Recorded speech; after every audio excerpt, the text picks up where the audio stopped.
समय रैना के show India's got talent के दूसरे एपिसोड में कौन आ रहा है, इस पर खूब चर्चा सोशल मीडिया पर हुई। कुछ लोगों ने कहा कि एल्विश आ रहे हैं, कुछ लोगों ने कहा कि सौरभ जोशी आ रहे हैं। अब कुछ लोग फोटोज वायरल कर रहे हैं और ये कह रहे हैं कि पॉर्न स्टार्स आ रहे हैं। जॉनी सिंस और एक फीमेल पॉर्न स्टार की तस्वीर लगाई जा रही है, कुछ क्लिप्स भी वायरल हो रही हैं और कहा जा रहा है कि ये दूसरे एपिसोड में आने वाले हैं। लेकिन फिर कुछ लोग ये भी कह रहे हैं कि ये AI जनरेटेड फोटोज और वीडियोज हैं। हो सकता है प्रमोशन के लिए इस तरह की क्लिप्स वायरल की जा रही हैं, यह सच्चाई नहीं है।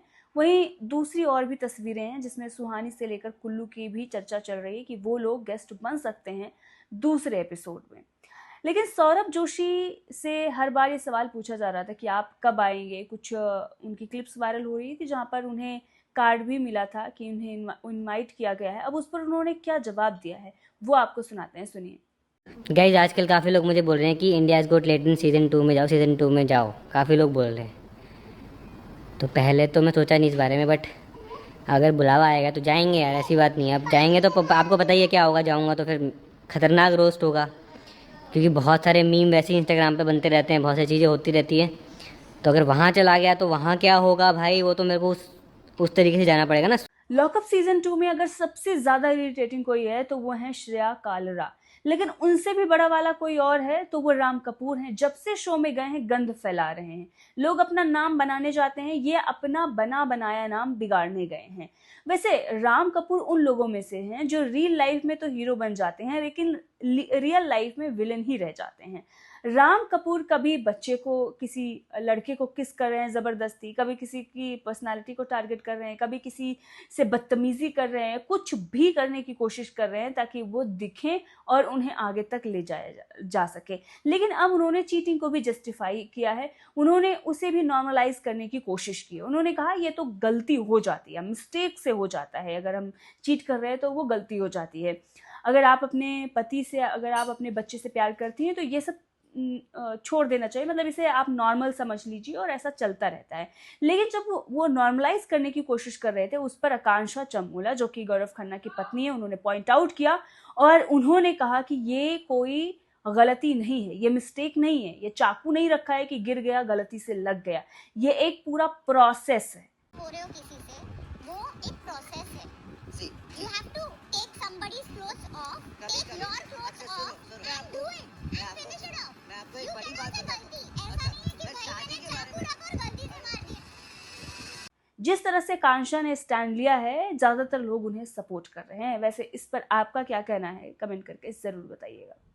लॉकअप में गौरव खन्ना की पत्नी ने बहुत बड़ा खुलासा किया कि वो और गौरव अलग रहते हैं और वो दोनों तलाक लेने जा रहे हैं। लेकिन जब इस पर गौरव खन्ना से उनका रिएक्शन लिया गया तो उन्होंने आकांक्षा को सपोर्ट किया। अब पूरे सोशल मीडिया पर जहां पर आकांक्षा को टारगेट किया जा रहा है, उन्हें ट्रोल किया जा रहा है, उन्हें गंदी भद्दी बातें बोली जा रही हैं, वहीं पर उनके पति ने उनका सपोर्ट किया और उन्होंने कहा कि मैं जिंदगी भर सपोर्ट करता रहूंगा, अब प्यार किया है तो पीछे नहीं हटूंगा।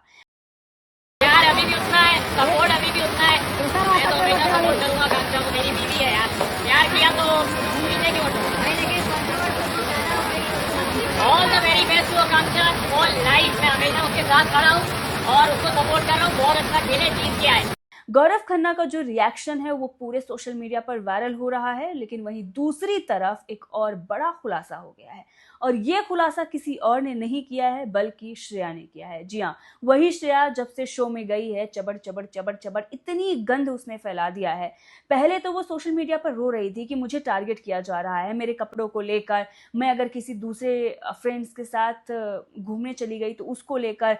उस वक्त हमें भी लग रहा था कि इस लड़की को क्यों टारगेट किया जा रहा है, लेकिन अब जो गंध श्रेया ने फैलाई है उसे देखकर लग रहा है कि ये तो सिर्फ विक्टिम कार्ड खेलती है। ये सोशल मीडिया पर भी विक्टिम कार्ड खेल रही थी कि हाँ मेरे साथ ऐसा हुआ है, लेकिन वही दूसरी महिलाओं के साथ ये कैसा व्यवहार कर रही हैं वो शो में दिख रहा है।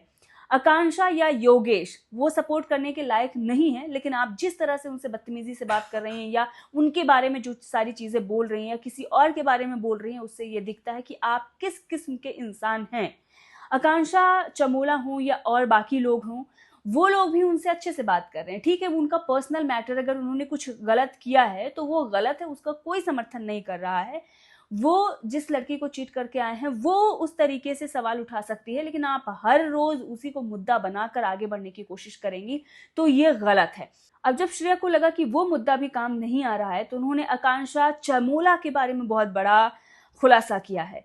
उन्होंने कहा कि वो बाइसेक्सुअल हैं, इसीलिए वो डाइवोर्स ले रही हैं। She's bisexual. वो वहां पर शी बोल रही हैं या ही बोल रही हैं, इसको लेकर भी बहुत सारा कंफ्यूजन है। तो कुछ लोग ये कह रहे हैं कि गौरव खन्ना है, तो कुछ लोग कह रहे हैं आकांक्षा चमोला है। अब ये क्या सच में है या फिर यहाँ पर श्रेया सिर्फ और सिर्फ टीआरपी के लिए, शो में दिखने के लिए ये बकवास कर रही हैं? क्योंकि इनका बॉयफ्रेंड बाहर बैठकर लड़ाइयाँ कर रहा है और ये कह रहा है कि लैला तो सेकंड के लिए दिख रहा है, वो सेकंड के लिए दिख रहा है, लेकिन वो खुद नहीं देख रहे हैं कि उनकी गर्लफ्रेंड क्या कर रही है दिखने के लिए, किस हद तक नीचे गिर रही है। सोशल मीडिया पर वैसे भी उन्हें पहले पसंद नहीं किया जा रहा था, लेकिन अब जो वो हरकतें कर रही हैं, मुझे तो ऐसा लगता है इन लोगों ने बिल्कुल एक पैटर्न बना लिया है कि आप कुछ भी गंद फैलाओ, बस आगे बढ़ो। वैसे श्रेया हर बात पर दूसरों को टारगेट करती हैं कि तुम्हें कौन पूछेगा, तुम ऐसे हो, तुम ये करके आए हो, तुम्हें तो ऐसा है, तुम्हें वैसा है। लेकिन इन्होंने क्या उखाड़ा है जिंदगी में, मुझे तो नहीं पता। इन्हें कैसे शोज मिल रहे हैं, ये वहां तक कैसे पहुंच रही हैं, अगर किसी को पता हो तो कमेंट में जरूर बताइएगा। खाली बर्तन सबसे ज्यादा बचते हैं। आपने एक वीडियो देखा होगा, एक निहंग एक व्यक्ति को बहुत क्रूरता से मार रहा है। छोटी छोटी गलतियों पर ऐसे कई सारे वीडियोस आए हैं जहां पर लोगों को इस तरह से मारा पीटा गया, लेकिन उसके बाद जब इसकी कुंडली निकाली गई तो पता चला कि ये तो फर्जी है, ये तो फ्रॉड है। जी हाँ, और ये एक दूसरे ही निहंग ने निकाला जो कि असली है। तो जो लोग घूम रहे हैं साधु संत के वेश में, 90% लोग फ्रॉड हैं। 90% लोग अपने पाप को, अपने कुकर्मों को छिपाने के लिए साधु का वेश धारण कर लेते हैं। लेकिन इनकी वजह से जो 10% असली हैं, जो सही हैं, वो भी बदनाम होते हैं। इसीलिए जब भी इनकी असलियत पता चले तो उन्हीं का धर्म बनता है, उन 10% का, कि इन लोगों की अच्छे से क्लास लगनी चाहिए। लेकिन इनकी ही संख्या इतनी ज्यादा है कि इनको कहीं ना कहीं से बचा ही लिया जाता है। अब 90% 10%, आप समझ सकते हैं क्या रेशियो है, लेकिन ऐसा ही चल रहा है दुनिया में। लेकिन हाँ, अब इसकी जब असलियत सामने आई, ये वीडियो तो आपने देखा होगा जहां पर ये थप्पड़ मार रहा है उस व्यक्ति को। छोटी छोटी गलतियां होती हैं तो इसी तरह से ये लोग रिएक्ट करते हैं, जबकि इनकी असलियत खुद क्या है वो अब सामने आ गई है। मैं यहाँ पर साफ कर दूं कि कोई अपने लाइफ में कैसा है मुझे घंटा फर्क नहीं पड़ता। अगर वो ये सब करता था, वो कैसे भी हेयर स्टाइल रख सकता है, वो कैसे भी ड्रेसिंग सेंस रखता है, वो किसी के साथ सोए घूमे खाए पिए, मुझे लेना देना नहीं है। लेकिन ये सब करने के बाद अगर आप ढोंग कर रहे हो, दिखावा कर रहे हो कि नहीं मैं तो अपने रियल लाइफ में बहुत ही बड़ा पुजारी हूँ, संत महात्मा हूँ, और दूसरों को आप टारगेट कर रहे हो, उनकी छोटी छोटी गलतियों की वजह से उनको सजा दे रहे हो या कुछ कर रहे हो, तो तुम ठेकेदार नहीं हो, तुम हकदार नहीं हो। तुम पहले अपना देखो तब दूसरों को देखो। और ये सिर्फ निहंग की बात नहीं है, बहुत सारे ऐसे लोग भी हैं जो धर्म के ठेकेदार बन जाते हैं अपनी कुकर्म, अपनी असलियत छिपाने के लिए। और जो नॉर्मल लाइफ में लोग हैं, जो नॉर्मल अपनी जिंदगी जी रहे हैं, उनका जीना मुश्किल कर देते हैं।